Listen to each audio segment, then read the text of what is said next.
चुन्नी मुन्नी की कहानियां।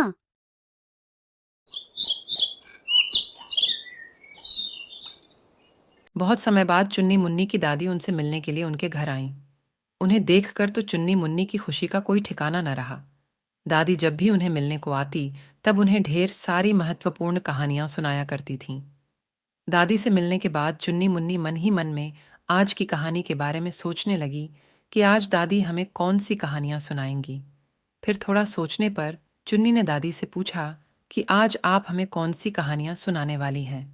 उस पर दादी मुस्कुराते हुए बोली, चुन्नी मुन्नी बेटा, आज मैं तुम्हें सम्मान और मदद के आधार पर एक कहानी सुनाने वाली हूँ। यह सुनकर चुन्नी मुन्नी को बहुत आनंद हुआ और फिर दादी ने कहानी बताना शुरू की। एक घने जंगल में शेर, कछुआ और हंस रहते थे। शेर जंगल का राजा था और सभी जानवर उससे डरते थे। कछुआ अपनी धीमी गति के लिए जाना जाता था, जबकि हंस अपनी सुंदरता और मधुर गायन के लिए प्रसिद्ध था। एक दिन शेर जंगल में घूम रहा था और उसे भूख लगी। उसने इधर उधर देखा, लेकिन उसे कोई शिकार नहीं मिला। अचानक उसकी नज़र कछुए पर पड़ी। शेर ने सोचा, ये कछुआ तो मेरा स्वादिष्ट भोजन बन जाएगा। शेर ने कछुए को पकड़ने की कोशिश की, लेकिन कछुआ अपने कठोर खोल में छिप गया। शेर ने कई बार कोशिश की, लेकिन वह कछुए को बाहर नहीं निकाल पाया। हताश होकर शेर ने हंस को बुलाया। शेर ने हंस से कहा, हंस, तुम अपनी चोंच से कछुए के खोल को तोड़ दो ताकि मैं उसे खा सकूं। हंस ने मना कर दिया। उसने कहा, मैं किसी निर्दोष प्राणी को नुकसान नहीं पहुंचा सकता। शेर गुस्से में आ गया और उसने हंस पर हमला करने की कोशिश की, लेकिन हंस उड़ गया और शेर की पहुंच से बाहर हो गया।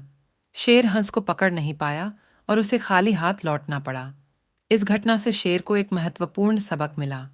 उसने सीखा कि ताकत ही सब कुछ नहीं होती, बुद्धि और चालाकी भी महत्वपूर्ण होती है। शेर ने कछुए और हंस से माफी मांगी और जंगल में शांति से रहने का वादा किया।